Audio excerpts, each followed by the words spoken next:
बिस्मिल्लाहिर्रहमानिर्रहीम। आजकल मुस्लिम लड़कियों के दिलखराश वाक़यात व हालात आए दिन सामने आ रहे हैं। हिंदू लड़कों के साथ भागने के जो वाक़यात हैं, हमें इस वक्त उससे बहस नहीं है, हमारी इस पर मुस्तकिल वीडियो अलग मौजूद है। लेकिन ख़ुद मुस्लिम मुआशरे में शादी ब्याह के बाद या उससे पहले भी जो लड़कियों की ज़िंदगी है, उन्हें देख कर तो यही लगता है कि अब क़यामत ही करीब है। क्योंकि क़यामत की एक अलामत है तलिदुल अमतु रब्बतहा, कि माएँ अपनी आकाओं को जनेगी। माएँ अपने आकाओं को जनेगी का माना ये कि जो औलादें होंगी, लड़कियां होंगी, वो अपनी माओं पर हुकूमतें करेंगी और नाफरमानियाँ करेंगी। माँ बाप पर अपनी हुकूमतें चलाएंगी, अपनी मर्ज़ी थोपेंगी और माँ बाप बेचारे खून के आंसू रोएंगे और कुछ नहीं कर पाएंगे। लड़कियां अपनी मर्ज़ी की ज़िंदगी गुजार रही होंगी। लेकिन गौर करने की बात है, ये नौबत आती क्यों है? ये नौबत कि लड़कियां अपनी मर्ज़ी चलाएं और जो है रंगरलियाँ करें और वो अपने गर्लफ्रेंड बनाएं और गर्लफ्रेंड अपने बॉयफ्रेंड बनाएं। तो ये जब नौबत कब आती है? जब माँ बाप अपने लड़कियों की तरबियत शुरू से सही नहीं करते। लिहाजा अगर हम चाहते हैं कि हमारी नाक न कटे, हमारी इज़्ज़त बहाल रहे, हमारा ख़ानदान बदनाम न हो, तो शुरू से बच्चियों की तरबियत पर आपको ध्यान देना होगा। नंबर एक तो ये कि पहनावा सही पहनाएं। उन्हें पहनावा अधूरा, अंग्रेज़ों वाला और जो है टाइट, ये शुरू ही से इससे उनको बचाएं।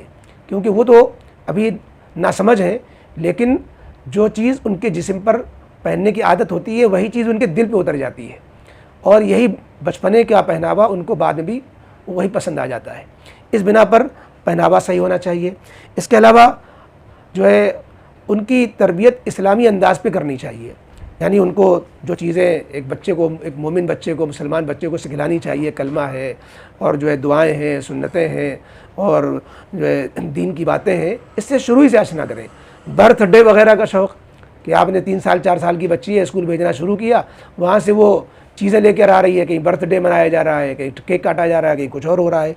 तो जो स्कूल हम तजवीज़ करें अपनी बच्चियों के लिए, वो मुसलमानों का हो और वहाँ कुछ दीनी और इस्लामी माहौल भी हो, दीन की बुनियादी बातें भी वहाँ सिखलाई जाती हो। चाहे तालीम अच्छी ना हो, चाहे बहुत मेयारी ना हो, आप जो है ईसाइयों के स्कूल और जो है हिंदुओं के स्कूल में आप भेज करके कम से कम उनका जो है दीन ईमान का तो सौदा ना करें।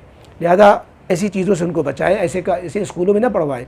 तीसरी चीज़ ये कि जब वो बड़ी हो जाएं तो कहीं पर भी आला से आला तालीम दिलाने के लिए को एजुकेशन जहाँ हो, आप ऐसी तालीम हरगिज़ न दिलाएं। खुदा के वास्ते अगर अपनी बच्चियों की इस्मत को, उनकी इज़्ज़त को बचाना है तो को एजुकेशन से उनको दूर रखें।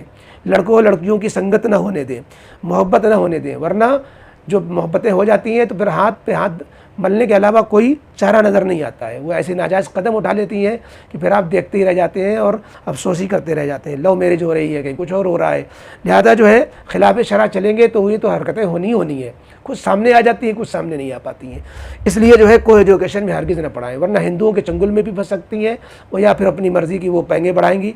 और चौथी बात ये कि बालिग हो जाने के बाद तालीम की वजह से, जॉब की वजह से या महंगी शादी की वजह से, बहुत लंबे खर्चे की वजह से शादी को बहुत डिले ना करें, बहुत लेट ना करें, बल्कि जितनी जल्दी मुमकिन हो बालिग होने के बाद उनका रिश्ता तलाश करें और जल्द से जल्द उनके रिश्ते को अंजाम देने की कोशिश करें सादगी के साथ। और शादी की उम्र हो जाने के बाद जितना ज़्यादा आप ताख़ीर करेंगे उतना ख़तरे बढ़ते चले जाएंगे, उतने ही जो है नुकसानात का अंदेशे बढ़ते चले जाएंगे। और जब शादी हो जाए तो शादी हो जाने के बाद भी बाद दफ़ा हमारे बेटियों के घर उजड़ते हैं, उसमें भी हमारी माओं का दखल होता है।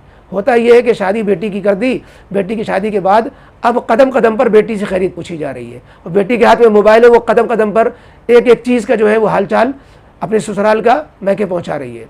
जैसे मालूम होता है CID लगा रखे हैं कि उन पर जो है एक साइड ही बिठा दिया गया है और वो सब चीज़ों को खबर उसको पहुंचा रहा, पल पल की खबर पहुंचाई जा रही है। ये बहुत नुकसानदेह है। इसलिए नुकसानदेह है कि किसी भी घर में 19-20 होती रहती है, जो है बाप बेटों में होती रहती है, भाई भाई में होती रहती है। तो ये तो है नहीं कि 100% एक ही मिजाज रहेगा। अब ज़रा सी टुनफुन हुई, सास ने जो है बहू को डांट दिया, अब उसकी शिकायत पहुंच गई अम्मा को। अब जो है दोनों माहों में आपस में दिल खट्टी होना शुरू हो गए। इसी तरीके से और चुटपुट बातें, उसका नतीजा होता है कि शौहर बीवी में झगड़े शुरू हो जाते हैं। इसलिए माओं को चाहिए कि अपनी बेटियों को ये कह करके ससुराल भेजें कि बेटा तेरा मुकद्दर है, अगर खुदा न खास्ता कोई 19-20 हो रही है, तेरे साथ कुछ मिजाज की मर्ज़ी के ख़िलाफ़ कोई चीज़ पेश आ रही है, तुम अपने अल्लाह से कह लेना 2 रकात नमाज़ पढ़कर अल्लाह के सामने रोना, हमें नहीं बताना, हम कुछ ना कर पाएंगे। अब अमानत हमारी हवाले हो गई, अल्लाह के सुपुर्द कर दिया हमने, हमसे ज़्यादा ना कहना। हाँ, खुदा न खास्ता कोई बहुत ऐसी बात आ जाती है कि बीमार पड़ गई हो, इलाज नहीं हो पा रहा है, तो इस तरह की कोई चीज़ हो तो बतला दिया जाए, अपनी बीमारी की खबर दुआ के लिए कह दिया जाए, शिकवे के अंदाज में तब भी मत कहना। अगर ऐसा किया हमने आपने तो वरना होता क्या है, बीवी ने कहा, लड़की ने कहा कि हम आना चाहते हैं, अच्छा नहीं लग रहा है। अब शौहर की मर्ज़ी के बगैर आपने आदमी भेज दिया और शौहर की मर्ज़ी के बगैर घर बुला लिया। अब यहीं से झगड़े शुरू हो गए। कितने घर अच्छे भले घर जो है बने बनाए इस तरह उजड़ गए हैं।